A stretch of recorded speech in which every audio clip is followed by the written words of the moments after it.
சற்றுமுன் வெளியான தகவல் ரேஷன் அடைதற்கு முக்கியமான தகவல் வெளியிடுது. அது என்ன சொல்ல பார்க்க போகிறோம். நீங்கள் நம்ம சேனல் சப்ஸ்கிரைப் பண்ணாமல் இருந்தீங்கன்னா மறக்காமல் லைக் பண்ணிக்கோங்க, சப்ஸ்கிரைப் பண்ணிக்கோங்க. வாங்க வீடியோக்குள்ள போகலாம். தமிழ்நாடு அரசு ரேஷன் கடைகள் மற்றும் கார்டு தொடர்பான கடந்த சில நாட்களில் 4 முக்கியமான அறிவிப்புகளை வெளியிட்டுள்ளது. இந்த அறிவிப்புகள் என்னென்ன, அதன் பயன்கள் என்னென்ன என்று இங்கே பார்க்கலாம். தமிழ்நாடு முழுக்க புதிய ரேஷன் கார்டு வழங்கும் பணி தொடங்க உள்ளது. புதிய ரேஷன் கார்டுகள் அடுத்த மாதம் முதல் வழங்கப்படும் என தமிழ்நாடு அரசு அறிவிப்பு வெளியிட்டுள்ளது. நாடாளுமன்ற தேர்தல் காரணமாக புதிய ரேஷன் கார்டுகள் வழங்கும் பணிகள் நிறுத்தி வைக்கப்பட்டிருந்தன.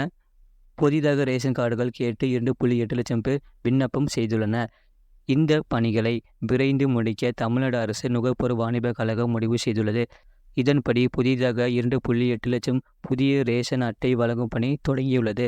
புதிய ரேஷன் அட்டை கோரி இதுவரை 2.8 லட்சம் பேர் விண்ணப்பித்துள்ளனர். மக்களவைத் தேர்தல் காரணமாக புதிய ரேஷன் அட்டை வழங்கும் பணி நிறுத்தி வைக்கப்பட்டிருந்தது.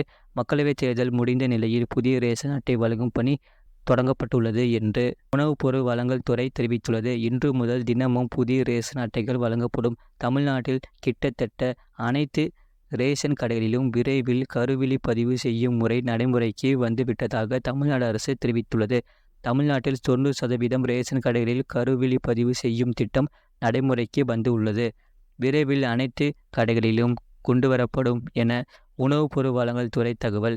பயோமெட்ரிக் முறையில் வயதானவர்களால் சரியாக கைரேகை பதிவு செய்ய முடியாததால் மாற்றுத் திட்டம் கொண்டுவரப்பட்டுள்ளது என்று அறிவிக்கப்பட்டு உள்ளது. தமிழ்நாடு முழுக்க ரேஷன் கடைகளில் அரிசி உள்ளிட்ட பொருட்கள் வாங்க மக்கள் தங்கள் கருவிழிகளை பயன்படுத்தும் முறை கொண்டு வரப்பட்டு உள்ளது. இந்த வருடத்தில் எல்லா நகரத்திலும் மாநகரத்திலும் குறைந்தது 90% ரேஷன் கடையிலாவது இந்த திட்டம் அமலுக்கு வரும். கடைகளில் ஏற்கனவே பயோமெட்ரிக் உள்ளது. வரும் நாட்களில் தமிழ்நாடு முழுக்க கண் கருவிழி சரிபார்ப்பு முறையில் பொருட்கள் வழங்கும் திட்டம் தொடங்கப்பட உள்ளது என்று அமைச்சர் சக்கரபாணி தெரிவித்துள்ளார். இதன் மூலம் ரேஷன் கடைகள் திருடப்படுவது குறையும். ரேஷன் பொருட்களை மக்கள் வாங்காத நிலையில் அதை வாங்கியதாக கூறி ஏமாற்றி வெளியே விற்கும் பழக்கம் குறையும். வாங்கப்படாத ரேஷன் பொருட்கள் மீண்டும் கிடங்கிக்கே செல்லும் முறையை கொண்டு வர முடியும். தமிழ்நாட்டில் உள்ள ரேஷன் பொருட்கள் அடிக்கடி திருடப்படுவதாக புகார்கள் வைக்கப்பட்டு வருகின்றன. மக்களுக்கு செல்ல வேண்டிய பொருட்களை சிலர் திருடி அண்டை மாநிலங்களில் விற்று வருகிறார்கள். அது முற்றிலுமாக தடுக்கப்படும். ரேஷன் கடைகளில் பாக்கெட் மூலம் பொருட்கள் விநியோகம் செய்யும் நடைமுறை கொண்டு வரப்பட்டு உள்ளது. இதன் மூலம் மக்களுக்கு முக்கியமான ஒரு நல்ல பலன் கிடைத்துள்ளதாக ரேஷன் தரப்பு வட்டாரங்கள் தெரிவிக்கின்றன. தற்போது ஒரு கடையில் செய்யப்பட்டுள்ள மாற்றம் இனி மாவட்டங்களுக்கு குறைந்தது ஒரு கடை அல்லது 5 கடை என்ற ரீதியில் கொண்டு வரப்பட உள்ளது. சோதனை அடிப்படையில் 234 தொகுதிகளில் தலா ஒரு ரேஷன் கடையை தேர்வு செய்து பாக்கெட் மூலம் பொருட்களை வாங்கும் புதிய திட்டம் ஒன்றை தொடங்க உள்ளது. இதன் மூலம் ஏற்கனவே எடை பார்த்து பொருட்கள் பேக்கிங் செய்யப்பட்டுள்ளதால் எடை மாறுதல் இருக்காது. உள்ளூர் அளவில் ரேஷன் ஊழியர்கள் திருட முடியாது. ரேஷன் திருட்டு தடுக்கப்படும். ரேஷன் எடை மாறுதல் பற்றி பல வருடங்களாக இருந்த புகார்கள், கோரிக்கைகள் எல்லாம் தற்போது இதன் மூலம் தீர்த்து வைக்கப்பட்டு உள்ளது. முதல் கட்டமாக சேலம் மாவட்டத்தில் ஒரு ரேஷன் கடையில் மட்டும் தற்போது ரேஷன் பொருட்கள் பாக்கெட் மூலம் விற்பனை செய்யப்படுகிறது. தமிழ்நாட்டில் உள்ள ரேஷன் கடைகளில் அரிசி விற்பது தொடர்பான தமிழ்நாடு அரசு சார்பாக முக்கியமான சில தகவல்களை வெளியிட்டுள்ளது. இதை தடுப்பதற்காக முக்கியமான திட்டம் ஒன்றையும் கையில் எடுத்துள்ளது. தமிழ்நாட்டில் ரேஷன் கார்டு உள்ளவர்களுக்கு தமிழ்நாடு அரசு முக்கியமான அறிவிப்பு ஒன்றை வெளியிட்டுள்ளது.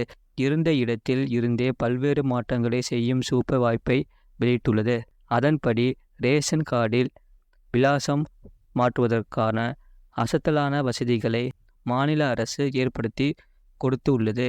இது தொடர்பான முக்கியமான விவரங்களை ஆன்லைன் வழியாக வெளியிட்டுள்ளது. தமிழ்நாட்டில் ரேஷன் கார்டுகளில் செய்ய வேண்டிய மாற்றங்களை ஆன்லைன் வழியாக எளிமையாக செய்ய முடியும். முக்கியமான விலாசம் மாற்றுவதை ஆன்லைன் வழியாக செய்ய முடியும். பின்வரும் முறைகளை பயன்படுத்தி ஆன்லைன் வழியாக விலாசம் மாற்ற முடியும்.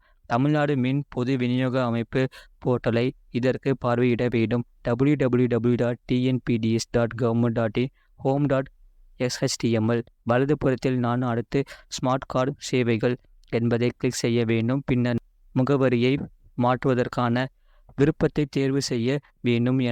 எனது புதிய முகவரி தொடர்பான அனைத்து விவரங்களையும் நிரப்ப வேண்டும். பின் குறியீடு, மாநிலம், பகுதி, பெயர் மற்றும் பல என்பதை தேர்வு செய்ய வேண்டும்.